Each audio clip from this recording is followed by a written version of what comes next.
हरियाणा में राहुल गांधी को शर्म आनी चाहिए, कांग्रेस पार्टी को भी शर्म आनी चाहिए। जीती जीती स्टेट जहाँ पे 10 साल से बीजेपी रह रही है, बहुत ज़्यादा एंटी इनकम्बेंसी है वहाँ पे बीजेपी के अगेंस्ट में।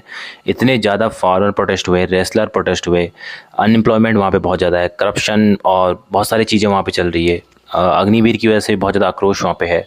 उसके बावजूद भी बीजेपी उस स्टेट को निकाल के ले जा रही है और बीजेपी ना केवल जीत रही है बल्कि 50 के आसपास सीटें जीत रही है। 50 के आसपास, 90 में से 50 सीटें जीत रही है। ऐसा नहीं कि पिछली बार 40 सीटें जीती थी और इस बार 50 सीट बीजेपी जीत रही है वहाँ पे अकेले। बीजेपी का वोट परसेंटेज ही बढ़ा है, बीजेपी की सीटें भी बढ़ी है वहाँ पे। कांग्रेस की भी सीटें थोड़ा बहुत बढ़ी है, बट कांग्रेस का वोट परसेंटेज ही बढ़ा है। बट अल्टीमेटली जो है, कांग्रेस उस स्टेट को जीतना चाहिए था कांग्रेस को, कांग्रेस जीत नहीं पाई है। अब इसका इम्पैक्ट जो है आने वाले महाराष्ट्र के इलेक्शन पे और दिल्ली के इलेक्शन पे भी पड़ने वाला है। हो सकता है कि दिल्ली में इस बार बीजेपी चुनाव निकाल के ले जाए। महाराष्ट्र में भी चुनाव होने वाले हैं।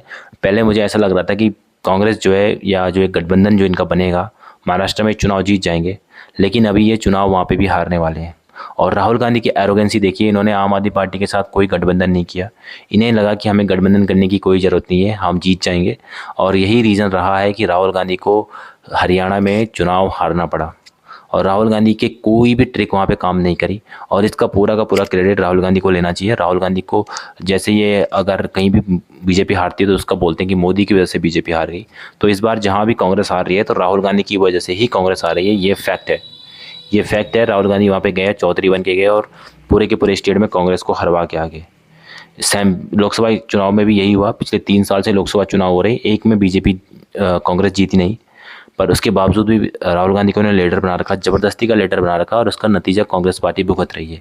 और जब तक राहुल गांधी लीडर रहेगा, अब तो मुझे ये भी श्योर हो चुका हूँ कि 2029 का जो लोकसभा चुनाव होने वाला है उसमें भी कांग्रेस का कोई नामो निशान नहीं होने वाला। वो चुनाव भी बीजेपी ही जीतने वाली है। इसको आप लिख के ले लीजिए।